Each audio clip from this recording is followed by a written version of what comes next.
I'm going to trip over this cord. I know it. So I'm here today. We're going to talk. I'm kind of doing the workshop part of the presentation. We're going to be looking at peer learning and how you can bring it effectively into your classrooms. So this is a picture from ABMP's Instructor on the Front Lines event in 2011. Were any of you in this picture? Do I have any of you? Yay! So every year, ABMP takes our Instructor on the Front Lines topic and we go around the country with it, usually between 18 to 22 different locations. And it's a 6-hour workshop that's free, where you get NCB approved CE, and it's all about teaching methodology. As massage therapists, we tend to be content experts and not necessarily trained as teachers. So this is a way that we're reaching out in our community and trying to support great teaching. Teaching that goes beyond being about the content and really is about engaging learners where our learners meet us. And we all know the learners that we're facing today are different than learners have ever been in the history of massage training. They tend to be younger, they grew up online, and engaging them is difficult in some ways if we don't have some new methods for how we reach them. So that's what I'm here to talk about today. The other thing I want to point out is ABMP has a discount program that's available to all of you when you let us know that you're a teacher. And what it does is it gives you our professional membership with liability insurance that covers you not just in your professional practice, but also in the classroom. And then it also, we tag you in our database so you're able to have access to all of our teaching resources. So if you want to find out more, you just want to contact Taffy Lewis, TAFFIE at abmp.com, and she'll get you set up. If your school is a member, we'll also tag you as an instructor so that you have access to the teaching resources. It's our way of sort of supporting schools and students and instructors. Let's get started. We're going to be talking about peer learning today, when students teach other students. And what we're going to do is we're going to define peer learning and identify some peer learning methods. We're going to examine the benefits of these methods, discuss instructional design for peer learning so that it's well structured, and then I'm going to give you some activities to take away and use in your classrooms hopefully next week. Handling all this stuff is a little bit much for me. I keep clicking the microphone. It's not working. What is peer learning? Peer learning is any activity in or out of the classroom, formal or informal, where students learn from one another, where they're really teaching each other. So there are 10 models of peer learning identified by researchers. They're senior students tutoring junior students, buddy system mentoring programs, discussion activities, formal or informal study groups, peer counseling programs, peer assessment activities. We could consider this hands-on exchanges, for example, would be a peer learning activity. Collaborative project work, problem-solving projects or case study, workplace mentoring programs, and class cohort community service programs. So these are the 10 models of peer learning identified by researchers. Obviously, not all of these will work in our classrooms. So when you break it down to what works for massage, it's probably these things: discussion activities, peer assessment activities, collaborative project work, and problem-solving activities. I hope nobody fell down over there. So let's talk about when peer learning doesn't work. And there are definite times when it doesn't work. So go back about 10 years, well, maybe even longer. And what you see in the educational research is a statement like this: when peer learning methods are used, students do better on tests. Unfortunately, what teachers did is they they just misinterpreted the research. And the research was interpreted to mean When peers learn from each other, they learn better than they learn from me. This isn't actually true. So what they did is teachers started handing over control of their classrooms to their students. And we have students showing up and saying things to other students like, the liver is an organ in the nervous system. Yeah, horrible teaching, right? And this is what our learner looks like. That's peer learning gone wrong. When you turn over content to your learners, it ends up looking just like this. So we've got to stop this madness and take control of our classrooms. So never use peer learning to teach new content. If it's brand new terms and concepts, you orchestrate it, you teach it, you're in charge. Don't use peer learning over extended time frames. If your entire class is a peer learning class, it's not going to work. It needs to be structured activities mixed in with peer learning. Don't use peer learning activities that lack structure. We're going to talk about how to structure them effectively as we move forward. And don't use them at the wrong learning level. And again, I'm going to talk to you about what the learning levels are in just a moment. So I want you to take what I like to call a response moment. These are moments for you to just reflect and think about what you've heard and talk to someone next to you. So anybody you can partner up. I want you to ask yourselves, what peer learning have I used in my own classroom? Did I structure it correctly? Did it work? Did it not work? Just kind of get your minds wrapping around this idea of peer learning, and I'm going to have you talk to a partner about it for 2 minutes, and then we'll take a few from the floor. And I'm going to time you, so start now.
The hair in the necklace. Let me see where we can put this. Take my necklace off? Yeah, maybe. It's a great mic, but it's so sensitive and you kind of... Yeah.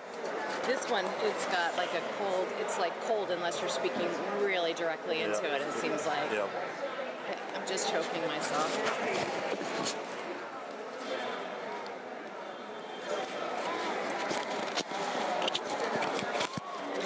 My hair back? Yeah, if you will. Are you okay with that? Or? Yeah. Okay.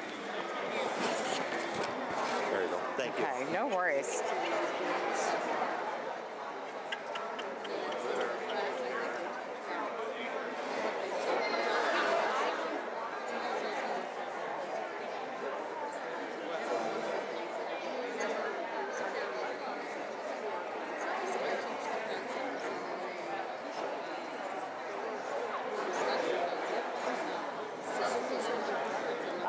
Good job, you guys. Thank you. That was some lively conversation.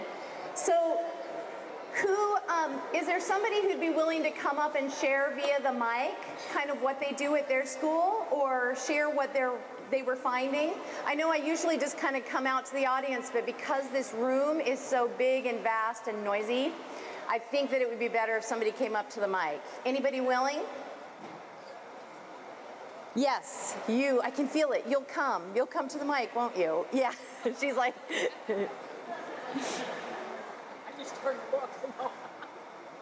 Just hold it really close to your mouth. I used peer learning last night in class. We were going over universal precautions. I have students with nursing backgrounds, So I had them come up and teach what they do for universal precautions within a hospital setting and how that applied to massage therapy. Nice. Somebody else? Okay, if you guys are in the front row, I can get the mic to you. Oh, thanks. We use peer learning in the massage classroom. We'll have the students get together after class, one that has more confidence with the ones that have less confidence, and walk them through things. Oh, nice. Okay. The use of the more knowledgeable other. We're going to talk about that in a little bit.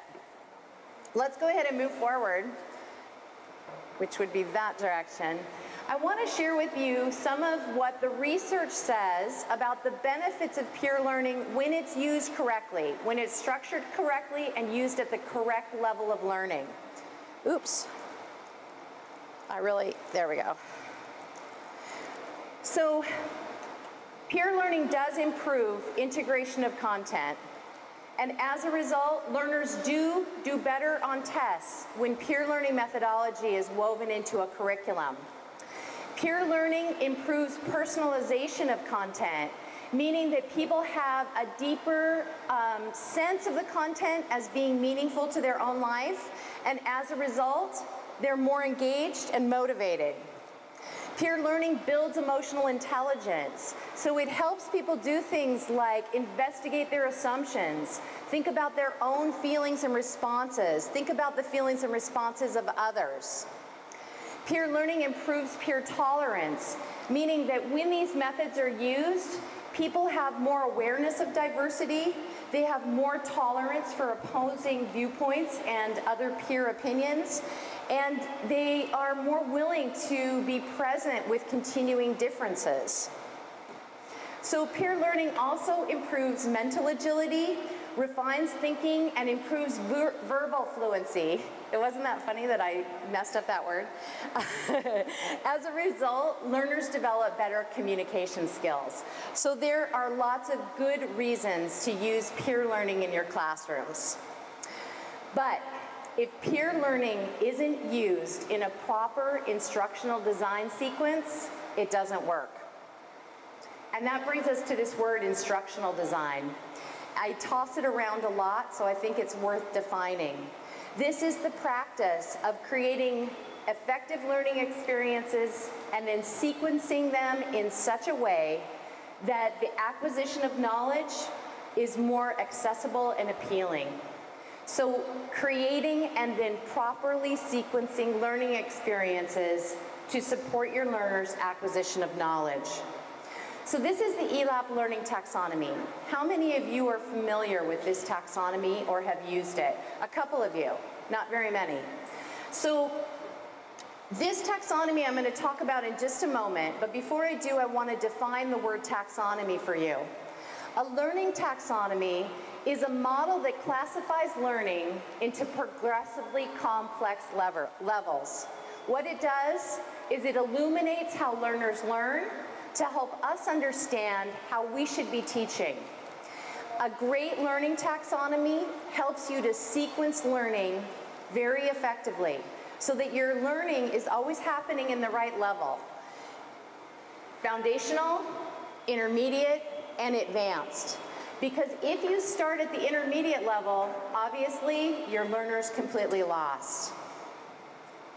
So whenever you sequence learning experiences in the wrong order, you end up with knowledge and skill gaps. And I want to show you what a knowledge and skill gap looks like. So prepare yourselves. I doubt you've ever seen this before. It looks defensive. A knowledge and skill gap looks anxious. A knowledge and skill gap looks bored. A knowledge and skill gap looks angry. How many of you have seen those faces in your students? Yeah. So the hard thing is when we see those faces, we want to blame them. When we see those faces, we have to take a look in the mirror and we have to ask ourselves how we've sequenced instruction so that we've left them behind and caused them to have these pretty intense feelings, really, of being angry, being defensive, feeling vulnerable, feeling anxious. That's us. We created that. We can solve that. So, my whole point here is if your instructional design looks like this, your learner looks like this. If your instructional design looks like this, your learner looks like this. This is us. We orchestrate. We define what happens in our classroom. When we have a face like this, we have to take a look at ourselves. Back to the ELAP learning taxonomy. So the ELAP learning taxonomy is really phenomenal. It came out of a 2-year project to define entry-level curriculum. And it was really designed by a man named Tom Lockus, who's an instructional designer that the project had hired to do this core curriculum for massage therapy. And Tom is a brilliant man. I've worked with him for a number of years, and he's an absolutely phenomenal instructional designer. He's probably one of the top healthcare development editors for the healthcare professions, and he freelances, so he works for all the different publishers. But what this taxonomy does, I can see my head's in it, is if you look across the top, you'll see the 4 different domains of learning: cognitive, psychomotor, affective, and interpersonal. And if you look down the sides, you'll see 3 levels of learning. You'll see that learners, no matter what domain they're working in, they receive and respond to information. When you receive information, you're able to process that something has occurred and you have an initial response to it. Maybe you're already connecting it to other information, or you're just recognizing that it's something new for you.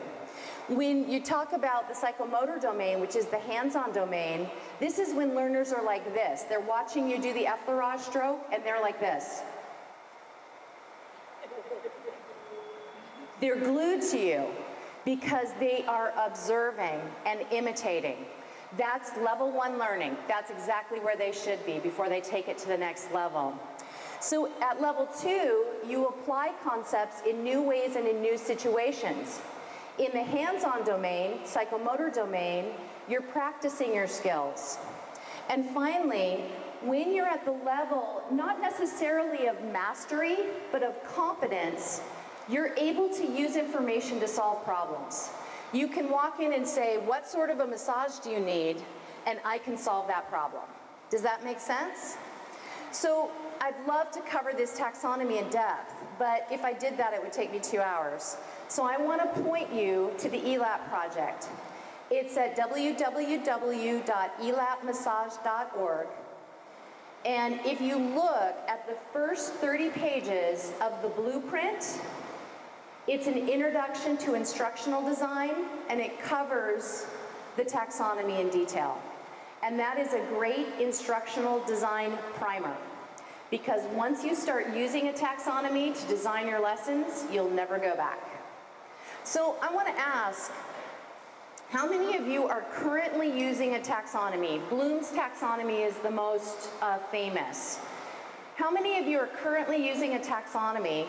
And do you have other instructional design tools that you use as a model for designing your classes? Anybody? Okay. So I know you're using the Bloom's taxonomy. And do you use it to write learning objectives? Fantastic. Well, I'm hoping that within a year, you're all using the ELAP taxonomy. It was designed especially for massage, so it's very effective. Let's move forward. I want to give you some instructional design basics. And these are based on the ELAP learning taxonomy, but I'm not going to use the actual taxonomy because I'd be leaving out too many pieces of it. I want you to think about learning as happening in 3 levels. The first level is the foundational level. It's where you learn things like terms and concepts. The second level is where you explore and personalize.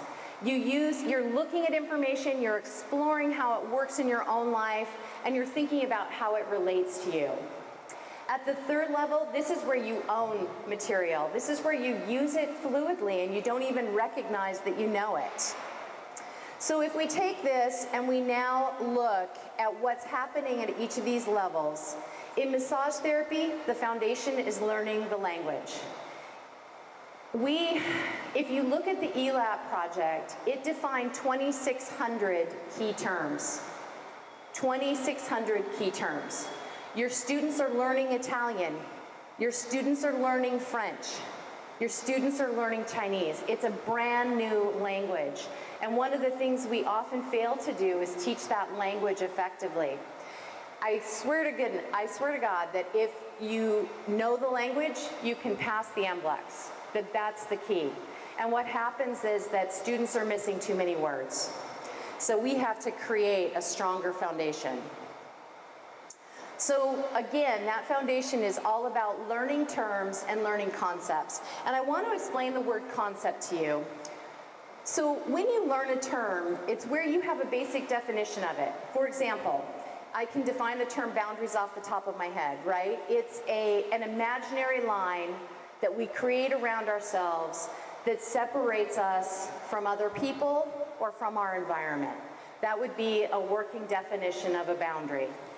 Now, if I were to conceptualize boundary, I have to take it a step further. Just being able to define a term doesn't mean I can use it in new ways or in new situations at level 2. It means I have a definition. When I have a conceptual understanding of boundaries, I could give you 2 examples of how boundaries operate in my own life. I could give you 3 methods for setting boundaries with clients. By the time I can start to add all of those details, I have a fully functional concept or schema. And that's where we need students to be. They need to be functioning. They need to have functioning conceptual knowledge. I think a lot of times we can get them to a term definition, but they don't actually function with the knowledge very effectively. So then, oops, going backwards again. At level 2, you're exploring the application of concepts.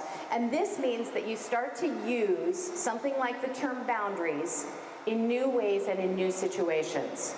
And at level 3, you're using information to solve problems. And you use it to solve problems, make choices, evaluate others, or evaluate yourself. That's highest level learning. We don't need our learners working at level 3 most of the time. Problem solving for us is pretty specific, right? It's about having you walk through the door. I need to establish boundaries with you. I need to maintain those boundaries. I need to sort through what kind of a massage you want. If I have the skills to give it to you, make sure that you're not contraindicated. Figure out if you need adaptations, and then give you a massage that makes you leave going, I'm going to rebook. That's my problem that I have to solve. It's pretty simple. It's pretty straightforward. And it's incredibly complex.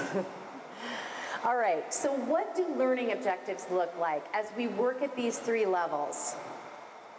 So at the foundational level, a learner's doing things like this. They can define the term boundaries. They can list off the top of their head 3 types of boundaries.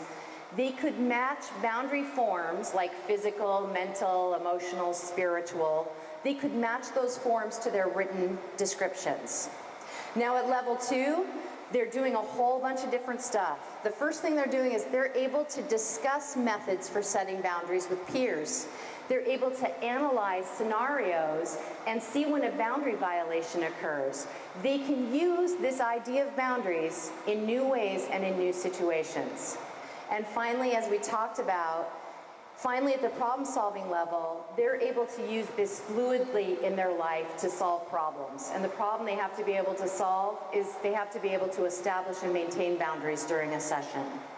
It seems like you're all with me. Is anybody feeling like, oh God, I'm about to give her one of those faces on the knowledge and skill gaps face? Okay, good.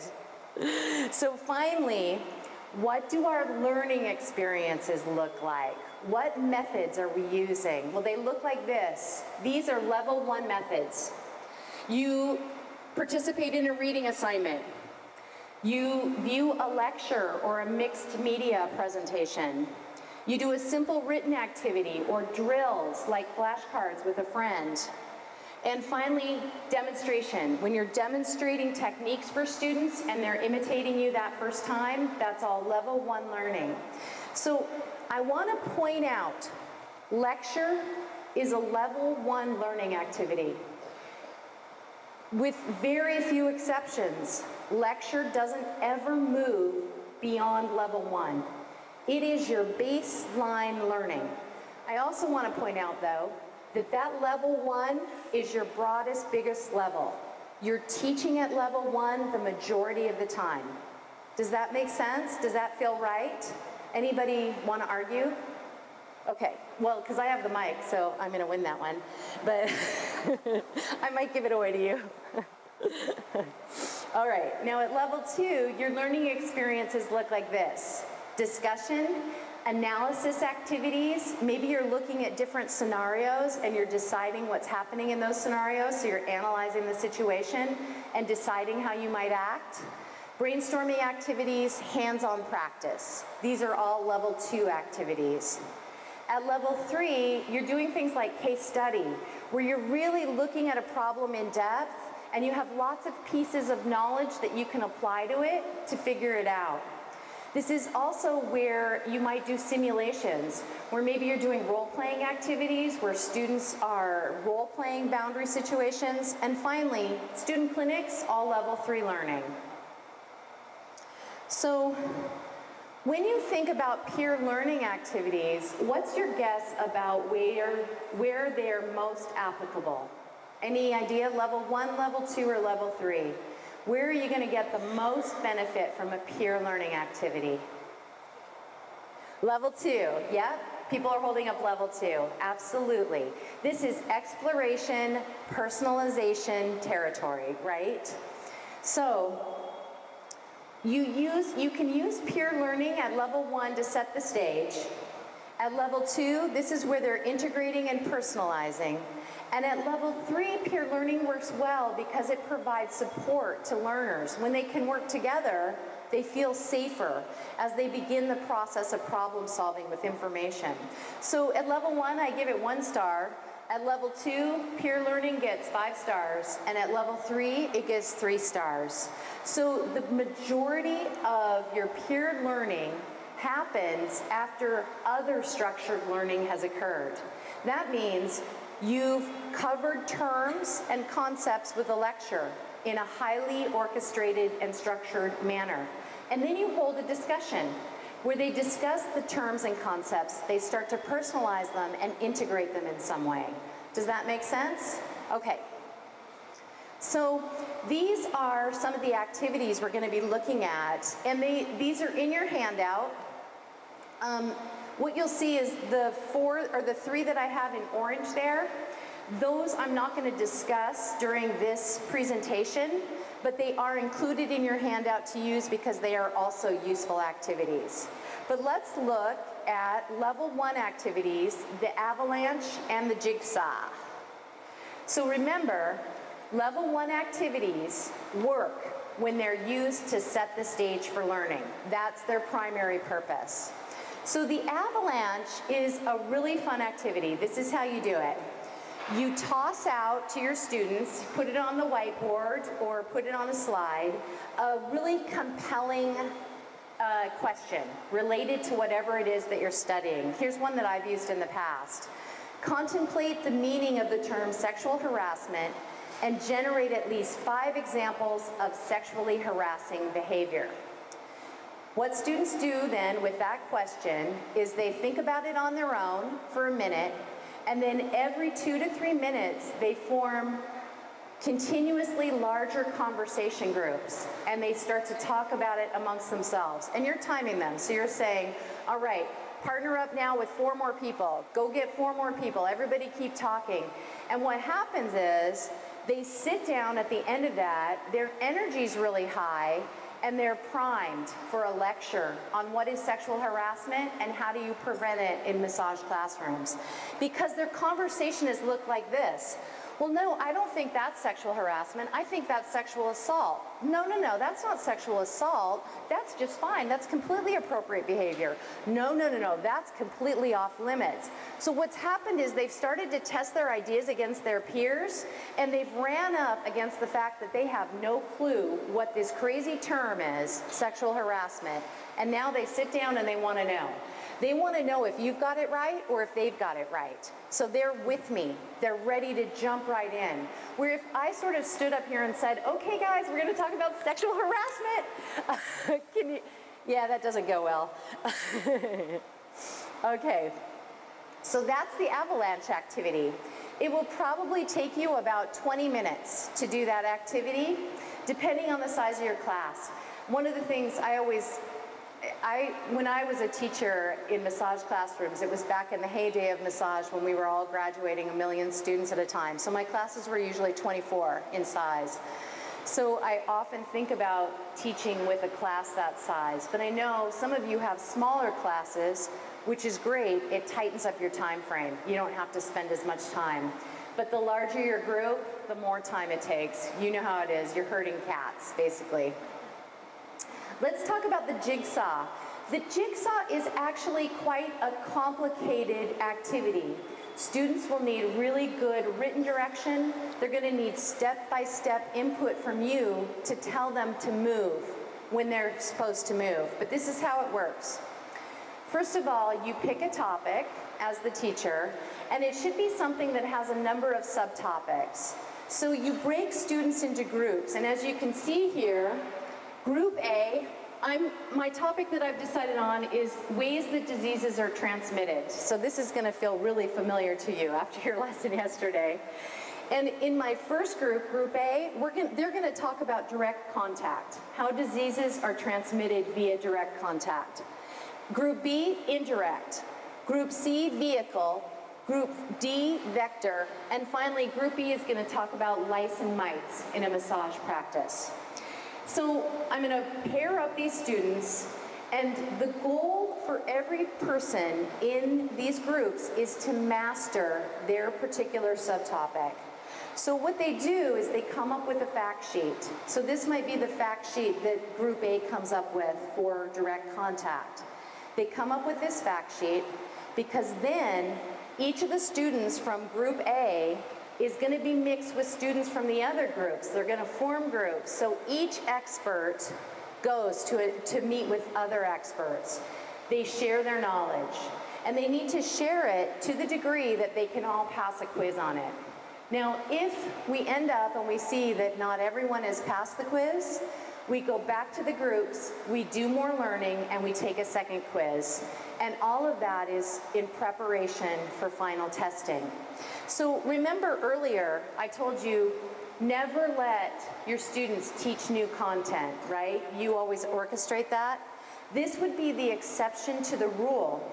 But use something like this. This is a graphic organizer, so that your students are required to take notes in each of the different areas. Make sure that you do formalized testing at the end of the class to test everyone's knowledge, and that they go back and learn again if everyone doesn't have it. And the only way this works is if the concepts are really simple, they're direct and straightforward. This is not going to work for something like frozen shoulder, which is really involved and is going to require a lot of conceptual breakdown. This isn't going to work for teaching fibromyalgia. This isn't something where you want to send your students off and say, you do fibromyalgia, you do thoracic outlet syndrome, you do carpal tunnel, and we're all going to come back and learn all of those 5 pathologies today. It's got to be super simple, super direct. Maybe they're learning between 1 and 5 concepts during that piece. Does that make sense? If it's too involved, you're going to get that face. So I want you to just think about the avalanche and the jigsaw for a moment, and think about their usefulness in your classes. Think about if there's a place you can imagine off the top of your head where they might be added, or where they could really enliven a particular activity that you're doing now. And I want to give you just 3 minutes to talk with the people around you and brainstorm some ideas about this. So go ahead and go, and I'm going to time you.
Nice job, you guys.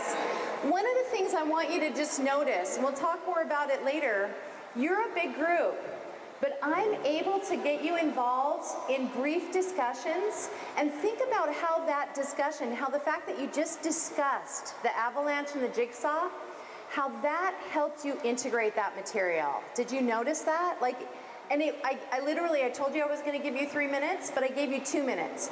And I gave you 2 minutes because I was watching and people started to opt out of conversations at right around 2 minutes. And I was like, okay, they're done. They've discussed it enough.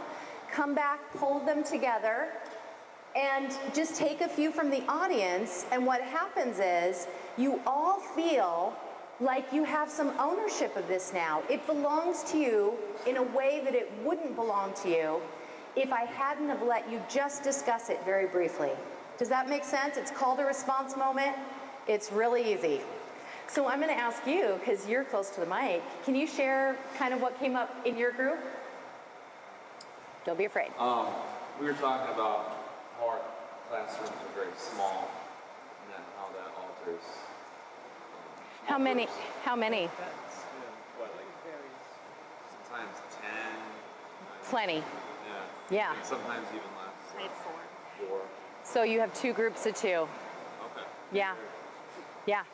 Yeah, it still works. Like, you 2 are going to talk to each other this entire day, and you're going to get a lot out of it.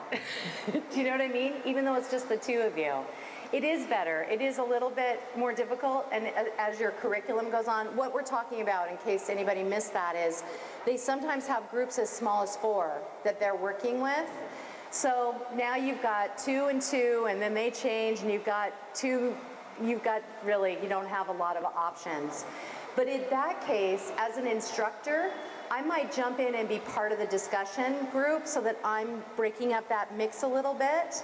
And they're always going to defer to you the minute you're the instructor. So you have to be ready to say, I'm the instructor and I'm going to discuss this, but I'm now discussing this as Anne, and I want to hear what you have to say about this. You have to be a little bit forceful, but because they'll defer, but that's all right. Thanks for bringing that up. I think that's a good point. And I didn't have a slide for that, so that was helpful. All right. So we've looked at level 1 learning activities, and we know that those level 1 activities are used to set the stage. Now, let's talk about peer learning at level 2, because this is where peer learning gets 5 stars. And what we want to do is support integration of content and personalization. Let me describe these 2 words. When we integrate something, and we do this all the time, we do it very quickly, we connect it to previously learned information.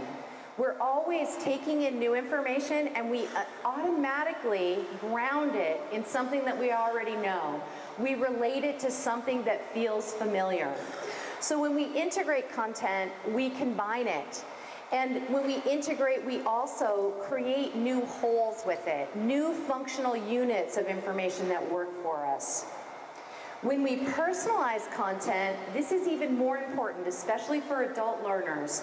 When you personalize something, you relate it to your own life, you relate it to your own needs, you relate it to your own situation, and as a result, you care more. Now, there's this wonderful book, and the guy's last name is Walskowski. I can't say it, I'm sorry, but it's Raymond Walskowski. Damn. And Raymond wrote this amazing book called Motivating Students Who Don't Care and Enhancing Adult Motivation to Learn. And he is one of the foremost and first researchers to really look at adult learners in vocational education. These are adult learners that are different from a university student or a college student. They are not people who have support from parents. They are not people who usually get 100% of funding for student loans. These are not people who can do school as their full-time job. These are adult learners who have full-time jobs on the side, who have child or elder care on the side, or who have peer groups that are so important to them that they won't replace those peer groups with learning. Go ahead. Enhancing adult motivation to learn. So So a lot of the techniques, he was kind of at the forefront, but other researchers have moved in now, and they're looking more directly at vocational education and how adult learners are different in our particular type of education. So a lot of the methodology that I use and personalization comes directly from Raymond. Is so important. And I find that this idea of personalizing content is the single biggest change factor for me as a teacher, that it's the thing that makes the whole difference.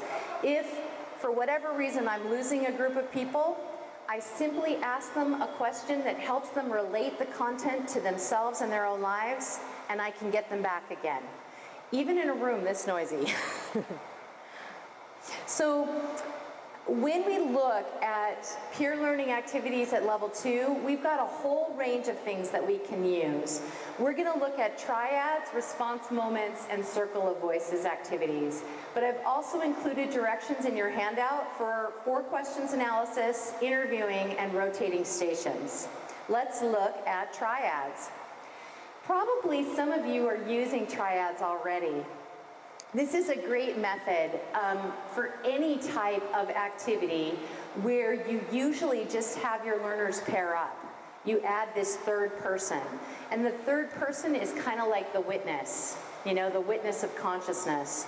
So you've got the talker. They're going to explain something, comment on an issue, share their opinion.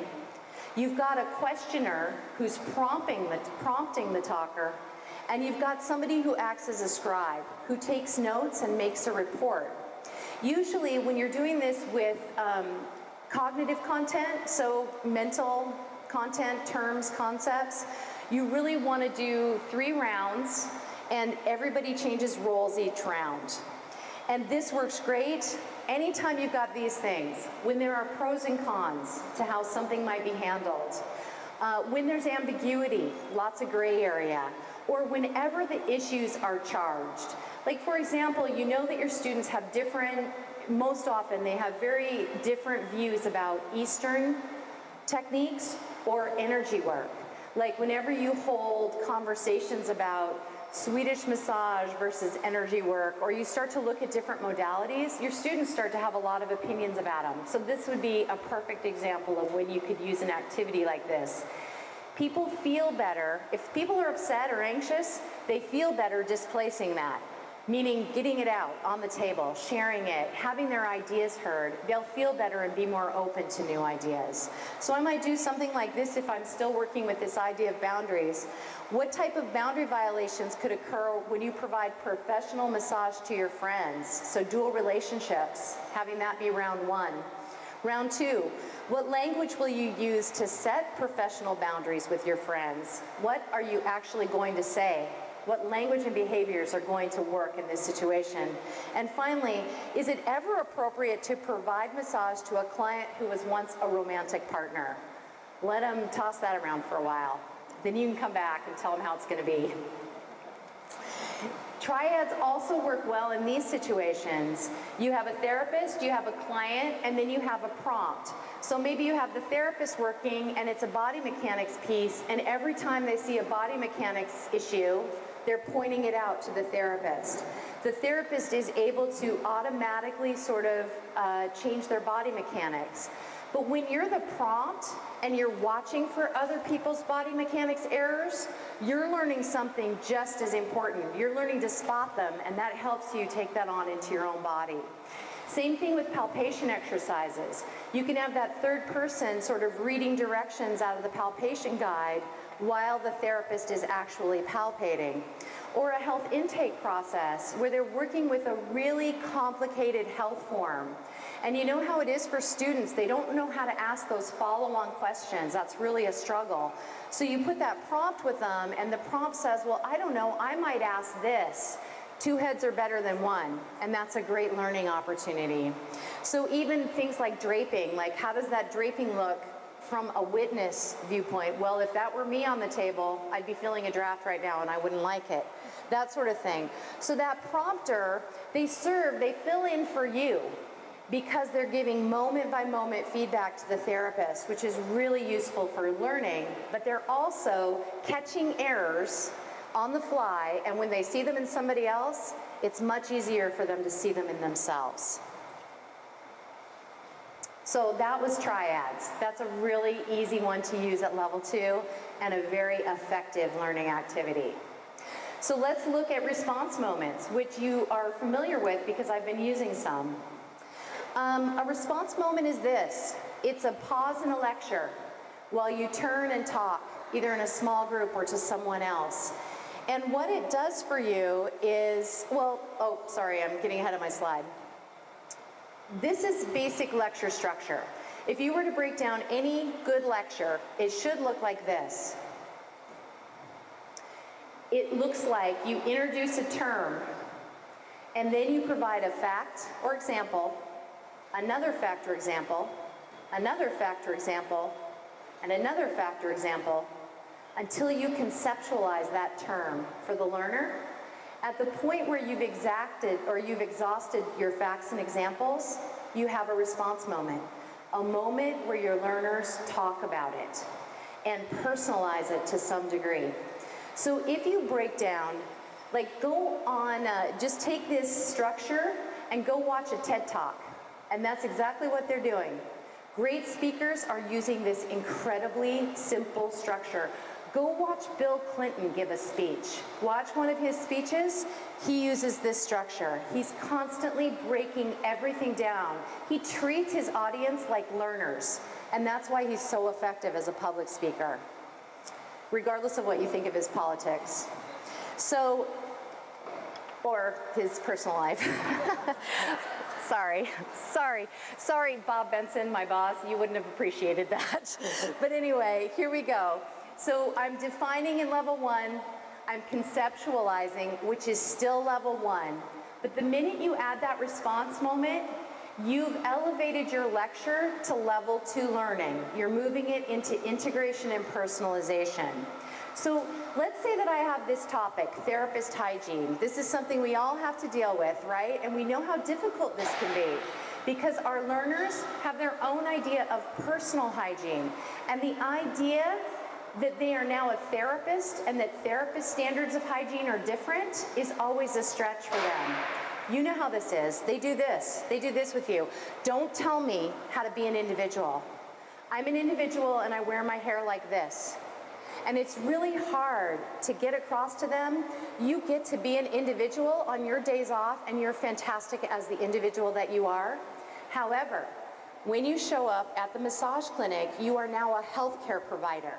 And the standard of hygiene has changed. You do not need to be in conflict with your role as a healthcare provider, right? This is incredibly sort of philosophical teaching that you're into now. Response moments can solve this problem for you. Here's one that I use with therapist hygiene. I've done my lecture. I've told them all what the standard looks like. They know all the terms and concepts related to therapist hygiene. And then I say, I want you to think about your personal hygiene now. How will your daily hygiene ritual change as you embrace standards of professional hygiene in alignment with your new role as a healthcare provider? So what this does for me is it makes a lot of assumptions. It makes the assumption that they're willing to change to align with being a healthcare provider. And when I say this to them in just this way, they don't conflict with it. There's no conflict that happens. They just align with it. It's almost like I've hypnotized them. It's fantastic. And what happens is I start to talk with you about, well, I think what I'm going to have to do is I'm going to have to learn to wear my hair pulled back, and I'm going to have to take off my jewelry, and I can't hold all these microphones because that won't work. And I start to take myself there, and you don't have to do the work for them then. They take themselves there. Here's a similar one that also works. Say goodbye, girls. In order to reduce the spread of pathogens, you must keep your nails short, file to a smooth edge, remove all your nail polish, and remove all your jewelry. What feelings do you have as you contemplate removing all of that stuff? Grandma's locket, Grandpa's wristwatch, your wedding ring. How are you feeling? Because honestly, what happens is they are grieving. You are asking them to take their wedding ring off. They're flipping out, right? But when I set them up this way and I give them a chance to talk about it, we have a different way of integrating our language with one another. Now I'm saying to you, Mary, I see your wedding ring's still on, and I know how you feel. Katie, I see that your wedding ring's still on, and I know how you feel about it, but you gotta take it off. Instead of me being like, Katie, come on, take off your wedding ring, whatever. Now I get to be compassionate, loving teacher instead of really annoying, bitchy teacher, right? And that really helps. That really helps my rapport with my students. They take themselves there, and we all then continue to grieve about the fact that we have to take off our necklaces or that our fingernails look like this. Mine look like this because I'm a rock climber. Nobody's fingers should look like that, really. So here's the thing you never want to do with a response moment. If your response moments are not working, it's for this reason. You've put your learners on the spot. Isn't that an adorable picture? You know, there's research that shows that your brain goes crazy every time you see a baby animal. So I just got you re-engaged. If you were getting bored, this just took me where I needed to go. It was better than a latte. You never want to go out to your learners first with anything that's charged. So I wouldn't want to say, you know, Katie, how do you feel about removing your wristwatch? You need a chance to talk it over first in a safe environment, and this is never going to be a safe environment. So the fact that you can have those moments where you're not quite sure what you're supposed to be talking about, you know how that happens? You start to talk about it, you start to share, and then when I come to the big group, you're ready to give me something. So always do it. I do it either as a think, pair, share, where people think about it, pair up, and then share in the large group, or I do it in 3 to 5 discussion groups, but really tight time frames. I never give longer than 3 minutes. My research has shown, by just doing presentations a lot, that 3 minutes is almost too long. Like 2.5 minutes is perfect, and then people run out of stuff to say. So we've looked at triads and response moments. Let's talk about circle of voices. So circle of voices is just a really highly structured discussion group that's a little bit larger, usually 3 to 5 people. And they form small groups, your learners. They have 3 minutes of silent time to consider a topic and to journal about it or to research it. Sometimes it's something that they need to look up. Then each group member has 2 minutes of uninterrupted time to speak. And as you can see, I'm using my phone. I literally time it. I say, you've got 2 minutes to speak and I'm going to time you, so get talking. Because if I don't, my quieter learners will say 1 sentence and they'll be done. And my more boisterous learners will keep talking and never stop. Groups then have 3 minutes to discuss everything that they've heard, and then we sort of do a report. Now, I never ever do a report where everyone has to talk. I never do that thing where everyone, even if they do a pathology report, you as a learner are not going to have to listen to all 20 pathology reports. That would be crazy. I'm going to form smaller groups of 4 to 5 learners, and you're going to give your reports to each other, and maybe you'll pick one that you really love or that you really want to hear, and that one will be presented in the large group. The point is, they've prepared the report and they've shared it. You don't have to do that thing where you listen to every single report. That's not the point. It's exhausting for your learners. It's horrific for you. You shouldn't go through it. So also, one of the ways that you can create structure around Circle of Voices is by using a graphic organizer like this, where it gives them a place to keep their notes from a discussion. They can take this away and the notes become more useful later because they're organized. We're going to talk a little bit more about graphic organizers in a minute. So that was peer learning at level 2. And we're about to talk about level 3. But before we do, I want you to just take a second. You've heard about Circle of Voices, response moments, and triads. I want you to think about how those might fit into your classrooms and share your ideas with somebody sitting next to you. You've got 2 minutes.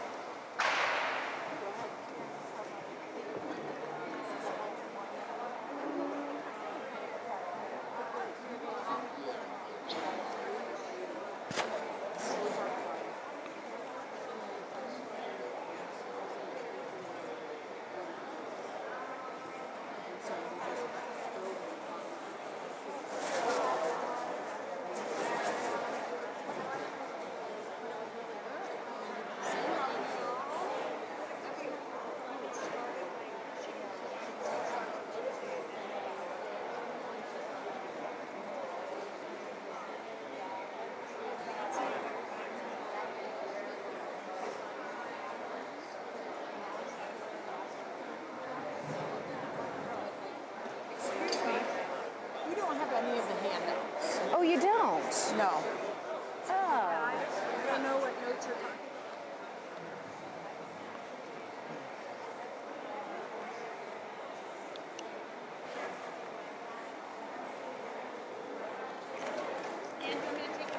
No. No, these are for these guys. I just forgot this table.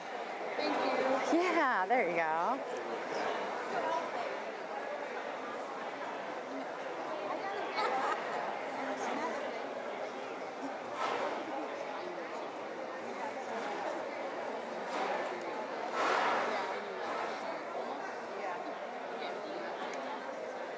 You're doing a great job. Oh, thank you. This is like the toughest room I've ever worked in. Like just with all the noise and the distraction back there, I'm like really easy to distract. So I'm like, yeah, like I'm struggling a little bit, but so. I have this burning question when I ask you, and all we want to do is not interrupt you. I'm like, did they, on the ELAP, I haven't read through the whole 245 pages I printed out. Did they ever decide on how many hours of massage therapy? What did they say? 625 625? is what it adds up to. We're 672.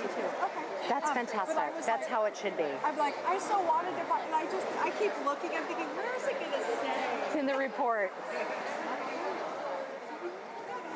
Okay, let's come back, and I'm pulling my mic over here.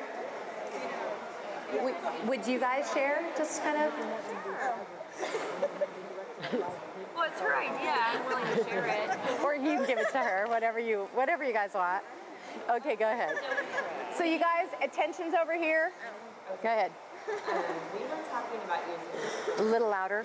palpation with muscles, so having one student, say the origin, where that is, and then the student that's actually going to draw it on the other student, so they would identify that. Nice. So you're talking about the triad. Yeah, the I did a triad. triad where I had like a student lay on the table and then I had someone else with a washable marker.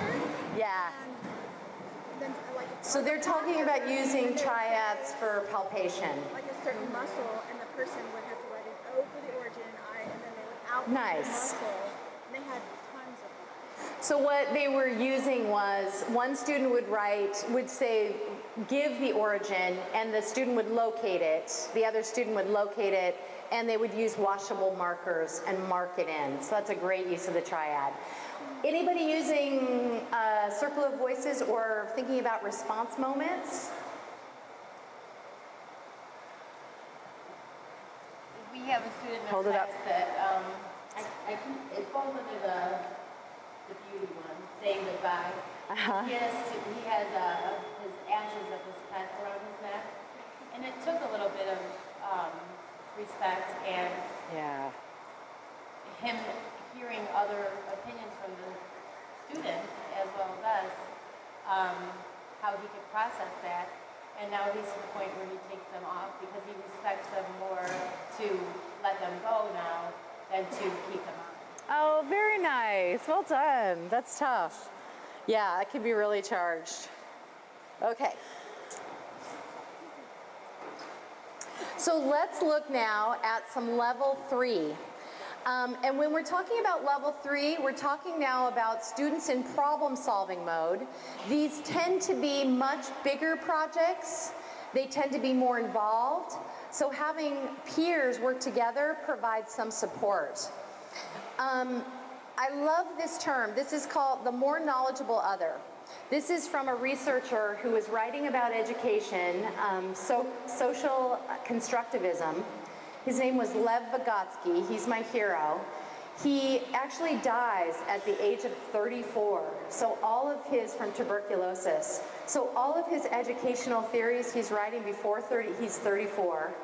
They're being published in around the 1940s, and they're standing the test of time. The word scaffolding, which you see all over educational theory now, that's Lev Vygotsky. The more knowledgeable other, this is his concept. The idea of the zone of proximal development, that's his theory. His idea always was that learners always need help, that there's a step, a place, a zone where they're learning. but with a little bit of the right support, with a little scaffolding, they can be working one notch higher than they normally work on their own. So his whole idea was how you create the right level of scaffolding for your learners. And he has this idea of the more knowledgeable other. And this is a person who has some mastery of something. Oftentimes it's a peer. It's that student that's in your classroom who just nails it the first time. And we have to be careful as teachers because we can sort of abuse the more knowledgeable other. We can constantly be saying, hey, you're gonna lead the class again. You're gonna lead the class again, or I'm gonna give you attention again because you're the standout. We definitely wanna mix that up a little bit.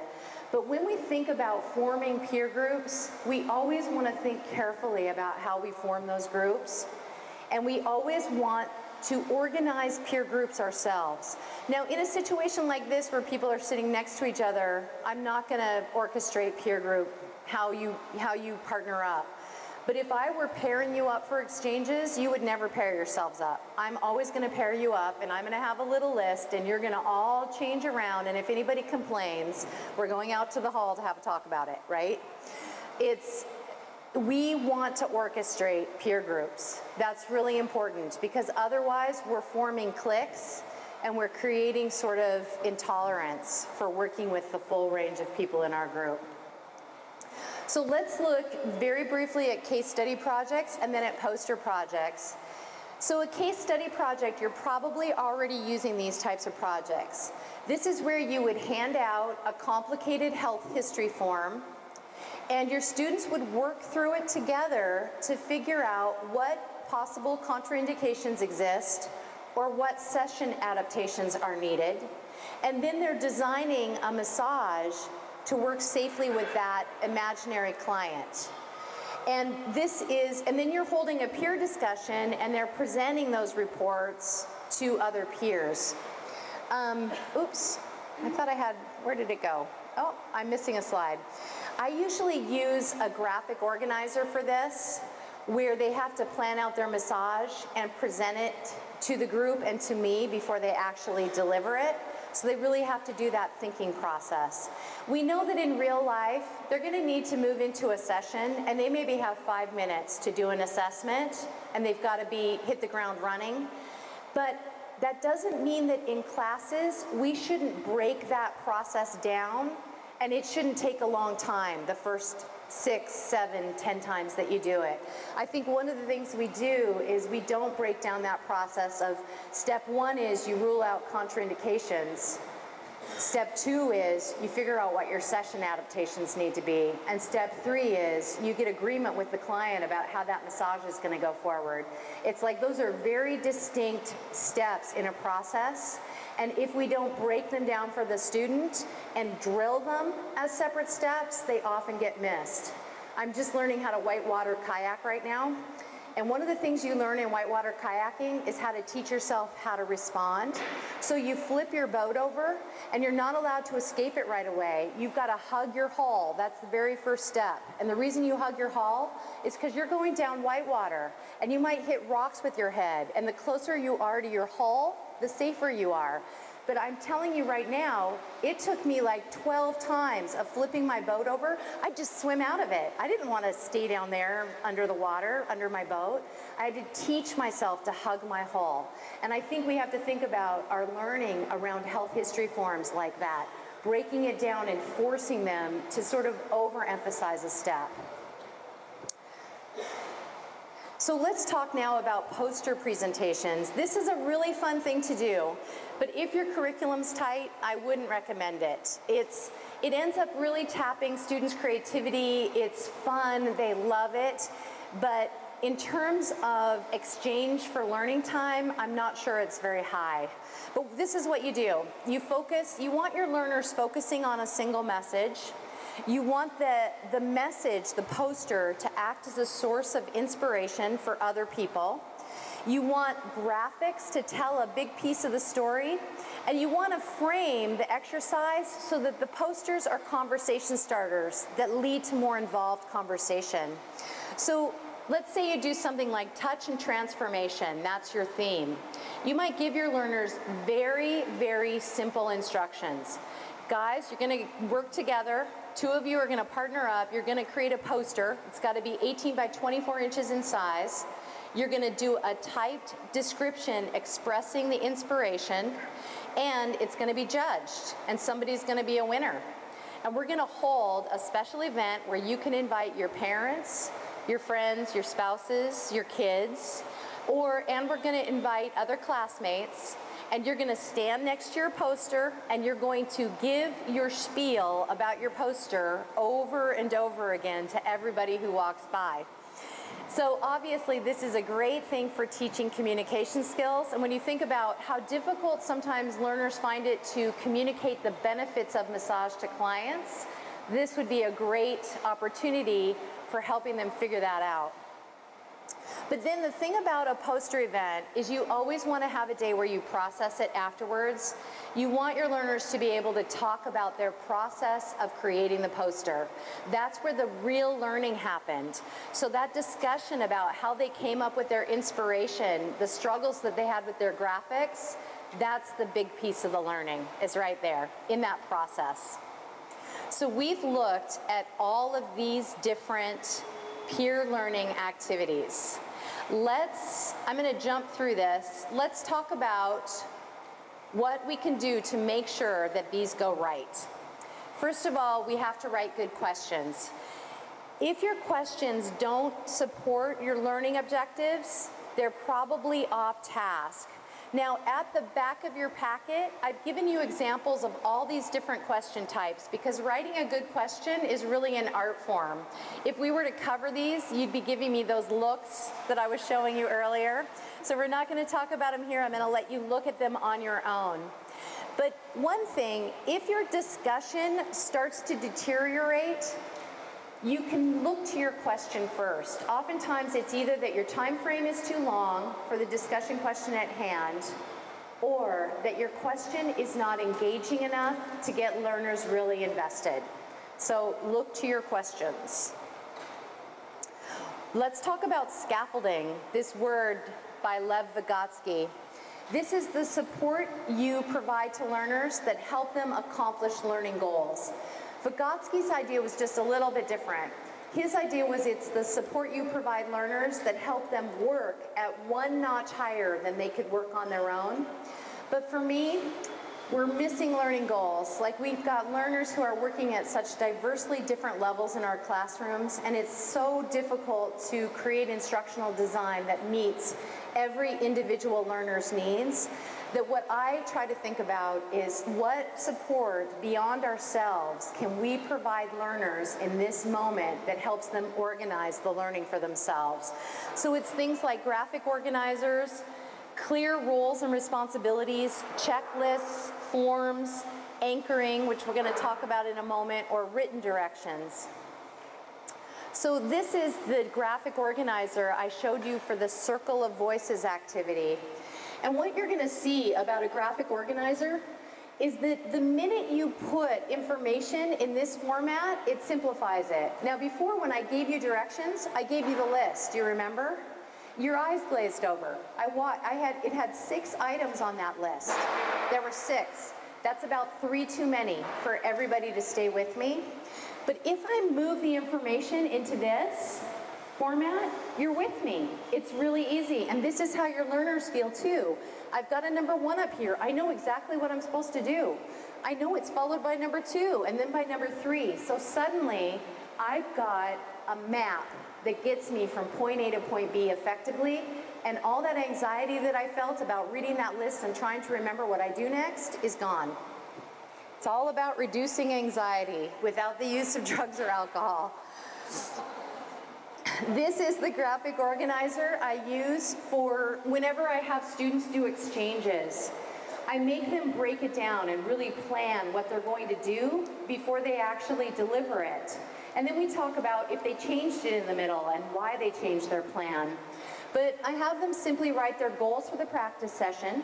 Sometimes their goals are client-centric, based on what the client needs. Sometimes their goals are, I'm a learner and I need to work on these 3 techniques. And then we talk about the techniques and the areas they're going to practice them, and then they plan out that whole hour or 90-minute session, and I look at their forms before I let them get on the tables and start doing massage. And what happens is, I'm literally teaching you as a learner how to think about how to approach a session. And that's the learning that's hard, is teaching that learner how to approach something effectively. So this is a step backwards to move forward more effectively later on. And it's a graphic organizer. Now, if you are an ABMP member and you're tagged as a teacher in our database, we have like 60 graphic organizers that weren't designed by me, but were designed by our designers at the magazine, so they're really pretty, unlike mine, which are a little rough. So you can go and download those and use those in your classrooms if you're one of our teachers, or if your school is an instructor or a member school.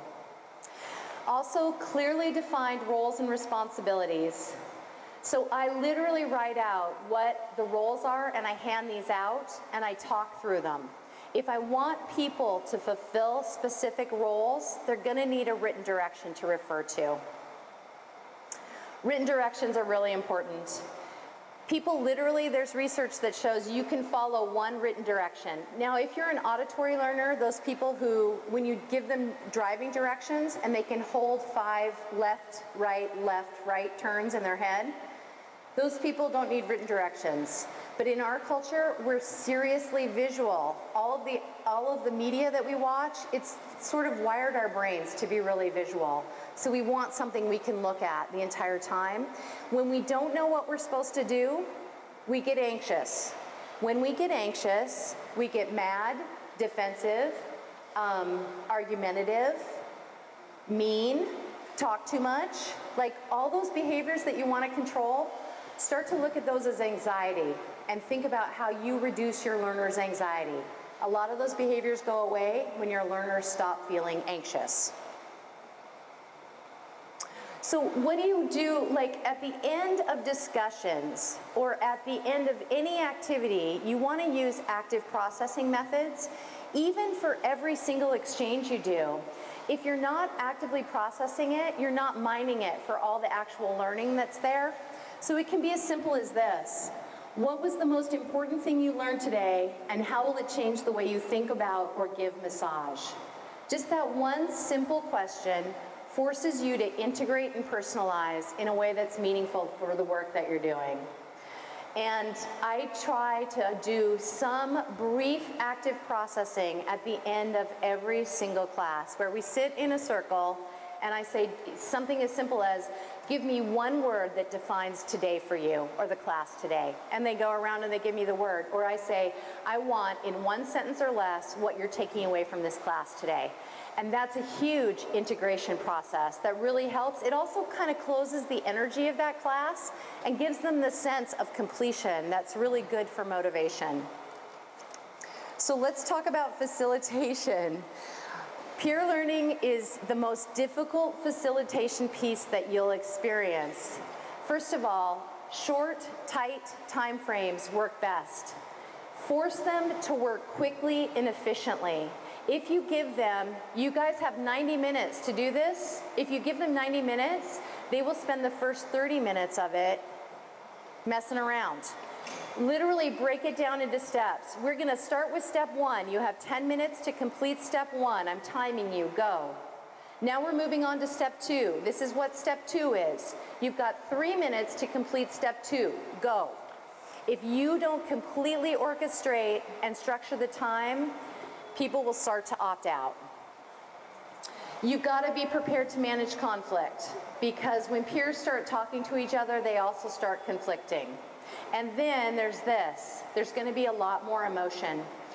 One thing that's really interesting to me, like as I go around and work with teachers, is the idea that emotion shouldn't actually be processed in the classroom, and that we take anybody who's emotional and we go, come on, we're going to go outside into the private. But what that sort of says is that your emotions are not normal, that your emotions are not valuable, that they're not a recognizable and completely acceptable response to what's happening, to being frustrated, to being touched. Like all of this, I say let emotion live in your classroom. and treat it as a friend who has a lot to tell us about what's happening for you. And as long as you as an instructor don't panic, no one will panic. What we do right now is we go, oh, you need to be ostracized, you're crying. Out we go into the hall. Instead, hey, what's going on? This is some powerful stuff. What's happening for you? Do you feel okay safe sharing it with the class? What's coming up for you? And most of the time they are safe sharing it, and it's a good, positive thing. Now, obviously, if it's really conflictual, or if people are fighting, then it needs to be de-escalated.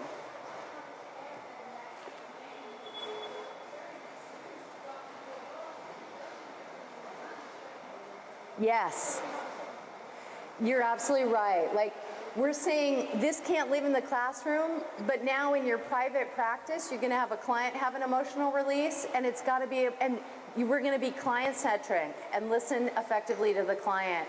But now we're all scared of emotion. So yeah, let emotion live in your classroom. That's my feeling.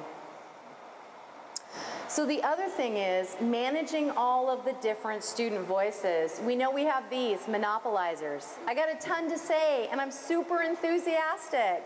And we love that you participate as much as you do, and now shut up, right? Yeah. We also have these. I'm super smart, but I'm a little shy, and if you just let me sit here quietly and never say a word, I'm gonna sit here quietly for the entire year and never say a word. And then we have these. These are my favorite. I am super enthusiastic, and I've got a lot to share, and you have no idea what I'm saying, and you're trying to reframe, and you're like, I think you mean, I have no clue what the heck you're talking about. You're gonna have to reframe for me. Like, what do you do in that situation? So the experts say that with confusers, you ask peers to clarify. You say, wow, that's interesting. Jose really brings up some good points. I'm a little uncertain about where Jose is going with this. Anybody have an idea, or what are you getting from what Jose has to say? What about you? And you sort of take it out to the peers, and people start to modify it and change it, and Jose is like, no, that's not it, but yeah, I like where you're going with that. And it all kind of finds its way. So the thing you have to do is, if you want to really structure your voices and make sure that everyone's heard, you have to add that into the structure. It has to be part of the way the structure works. Now, usually when I do response moments with the group's not this big, and I'm not tied down to a microphone. So I oftentimes, as sort of an instructor watching my group and reading the language, if I see you guys are totally into it over here, you guys are totally into it over here, but these guys are struggling, I'm walking right over and I'm saying, how are you guys doing? What's coming up for you? Like I'm engaging a little bit more to help feed some of that conversation. Now, if you guys aren't doing the activity, I'm standing obviously right by your desk and you're the first ones talking whenever we come to the big group. And you train, one of the other things you want to do with response moments is you want to train people how to respond by reinforcing positive behavior. So you might say, even if people are really dull the first time out, I saw some really great conversation. I loved how enthusiastically you guys were sharing with one another. And the really weird thing is, the next time they share, they're more enthusiastic. Or I'll say, I love that this is a really charged issue and you guys are listening carefully to each other and you're modifying your ideas. I tell them what I want them to do, basically, as if they've already done it. I basically use hypnotic techniques on them. But it works, and that's the whole thing. Point A to point B efficiently. So the other nice thing you can do is emotional intelligence building moments, and these are really easy. You say, after you've done a couple of response moments or a couple of brief discussions, you simply say, take a moment to think about your participation level. Are you hogging the conversation? Are you failing to share your thoughts? Are you sharing before you've really clarified your thinking?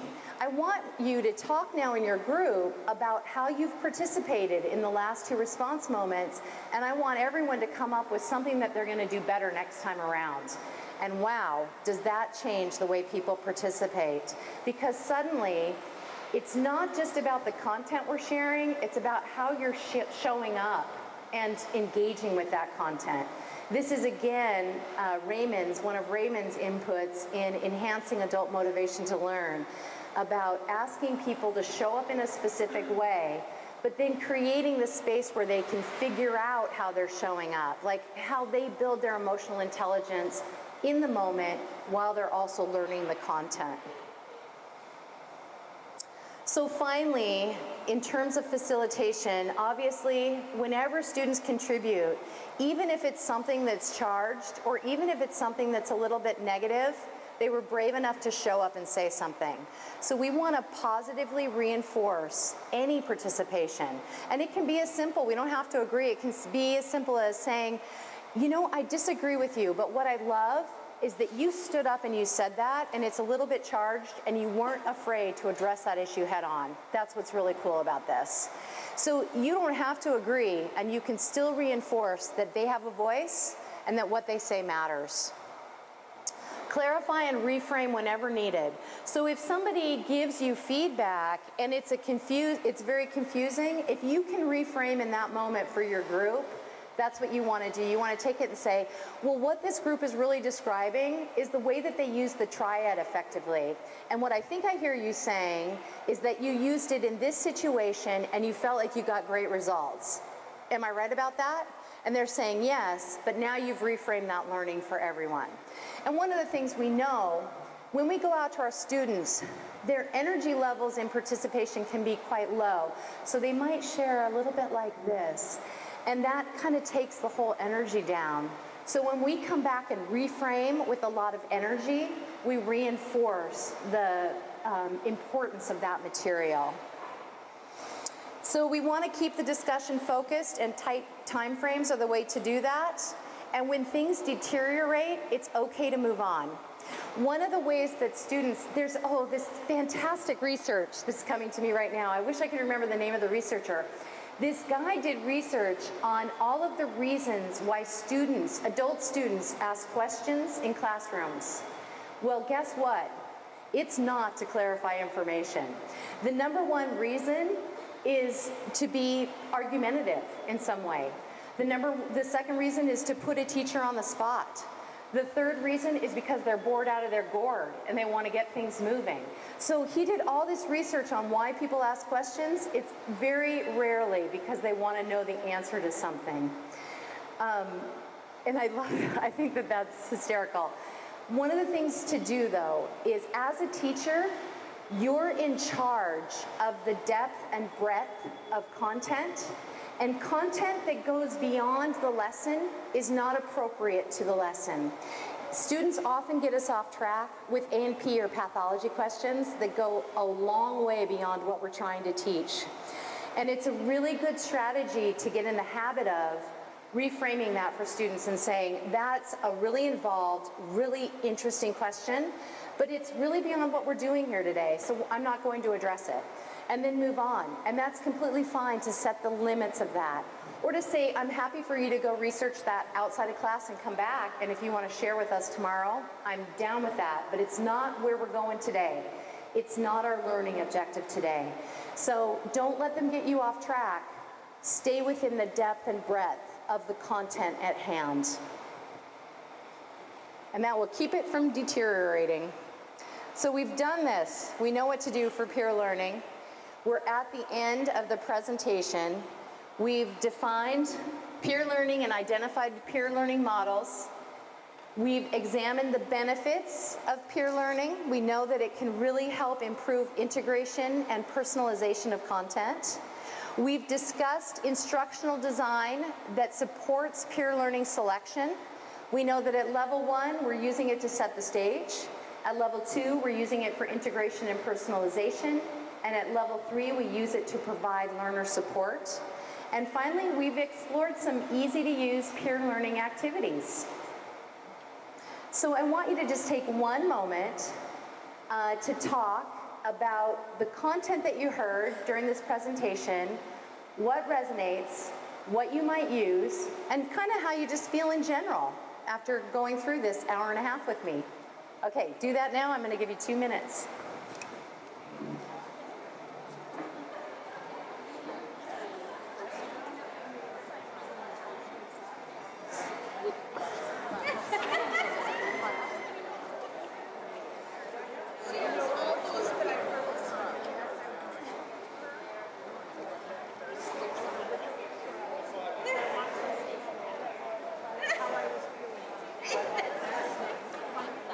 I'm happy, thank you.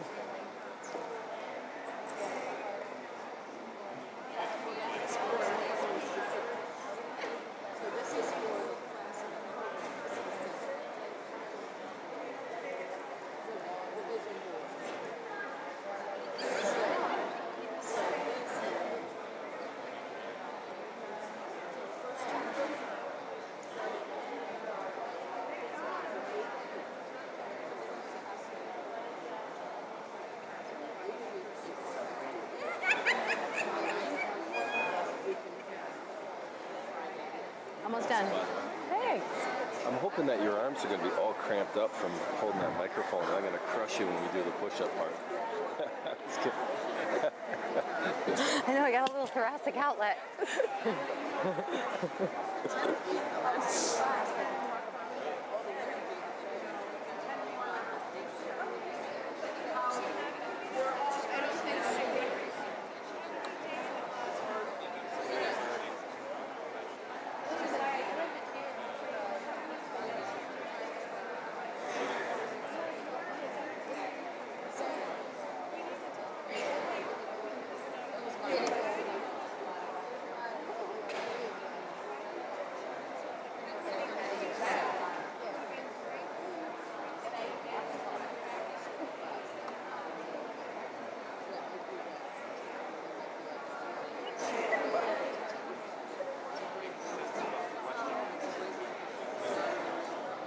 Okay, everyone, let's come back to the middle for a second. So can I ask, would somebody be willing to run up here and share? Would you? I've been smiling at you the entire presentation because you have such bright, I'm looking at you, yes, that's right. She's like me, you're so bright. Like, you know how you find those people in the audience, and you're the other one for me. They're smiling, they're really with you, and if you need a moment of courage, you sort of look at them and they give you courage. Would you come up and just share kind of what your table discussed? Yes, I am. And then would you be ready to come up next? Yes.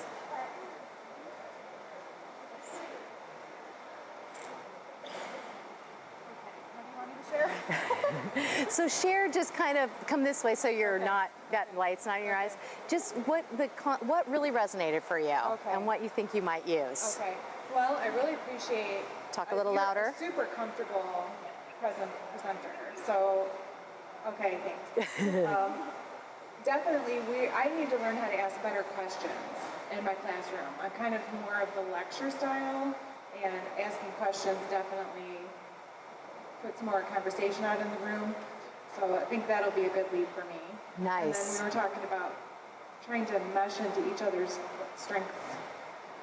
You know, my colleague Jamie over there, she's got a different style, and I definitely could adopt some of her style, and she could adopt some of my style. So. Nice. Yeah, thank you. Yeah, well done. That was good answer. Good answer. Yay.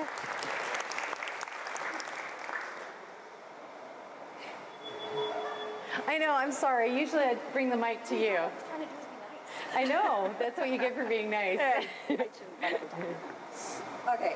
I would say a little bit closer to your mouth. Okay. I'm actually only been teaching for right on a year right now. I know I feel like you're beating that thing, don't you? So to me, understanding things, and I've been doing things intuitively, but now you've put a name to it and a concept that's like physical. Okay? So I can take all of that and professionalize my own teaching techniques and bring it to the classroom so that it's much more effective. And like I said, stop doing things intuitively and go, oh, there's a purpose behind what I'm doing. I know I'm building it, but am I building it correctly or solidly so that they're going to go out and be the great professionals that we want for our students. Love that. That's great. Thank you. I think that's such an important piece is we are content experts. We learned from sitting in the classrooms. We were the best students in our classes, and our directors of education said, you need to be teaching. And we said, yeah, that sounds like a great idea. And we went right into the classrooms and we started teaching, and we did it the way that we saw everybody before us do it. And we've been passing on these traditions of sort of lax instructional design in a lot of cases. So And now we have a learner who just can't handle lax instructional design. We have the toughest learner in ever. This is the toughest teaching situation ever, is the new learners, the Gen Y students who are showing up in our classrooms. They just need a different level of instruction. So we have to start doing it in the right level. That's the key. Is there anybody else who'd like to share before we wrap it up today? Everybody's a little shy. Okay, I'm going to call that a wrap then and just say thank you. I enjoyed so much working with this group, and it's a little bit noisy, and I appreciate you sticking with me. Thank you.